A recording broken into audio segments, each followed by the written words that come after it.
dia hadir loh, ya kan, memberikan keterangan. Ini kan perkaranya kan sama perkara Nikita Mirzani, proses di kepolisian, kemudian proses di kejaksaan, kemudian proses dalam persidangan. Ini kan satu kesatuan yang tidak bisa dipisahkan. Dia dipanggil oleh kepolisian, datang, diminta untuk memberikan keterangan.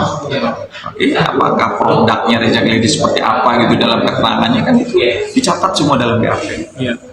Kemudian dipanggil untuk hadir di dalam proses persidangan yang ini adalah sangat menentukan, ya, bagaimana nasib seorang Nikita Mirzani kan ke depannya, untuk kan lagi mencari keadilan nih, lagi mencari keadilan, kepastian hukum. Harus sebagai pejabat BPOM yang jelas itu adalah dia punya tupoksi bagaimana melakukan pengawasan, ya, terhadap obat dan makanan, terutama saat ini berkaitan dengan produknya Reza Gleady kan. Harus dia hadir dong memberikan keterangan untuk dibuka selebar-lebarnya.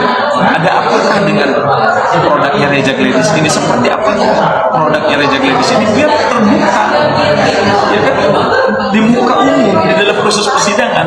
Silakan dia memberikan keterangan kepada majelis hakim. Jadi jangan terkesan seolah-olah dia ini lebih ngeprok Reza Gleady. Ada apa dengan pejabat BPOM ini, dengan Taruna ini?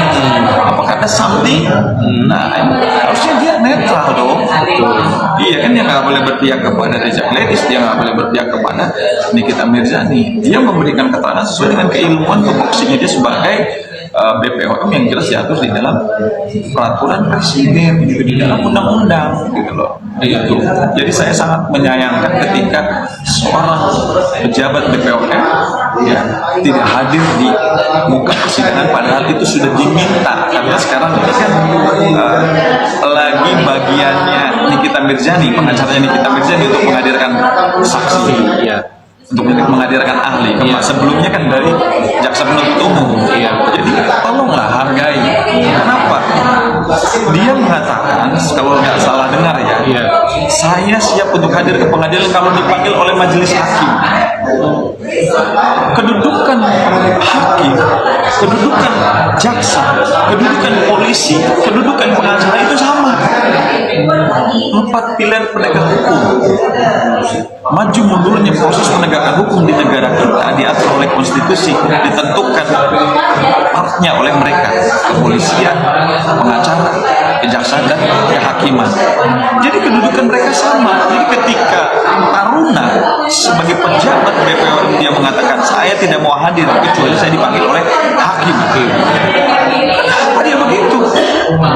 Pengacara juga adalah diatur oleh Undang-Undang 18/2003. Jelas kita dalam pasal 5 kita ini penegak hukum, hakim penegak hukum, jaksa penegak hukum, polisi penegak hukum. Kedudukan kita sama. Jadi dia harus menghormati. Penegak hukum dalam konteks ini adalah pengacara Nikita Mirzani. Itu Bang.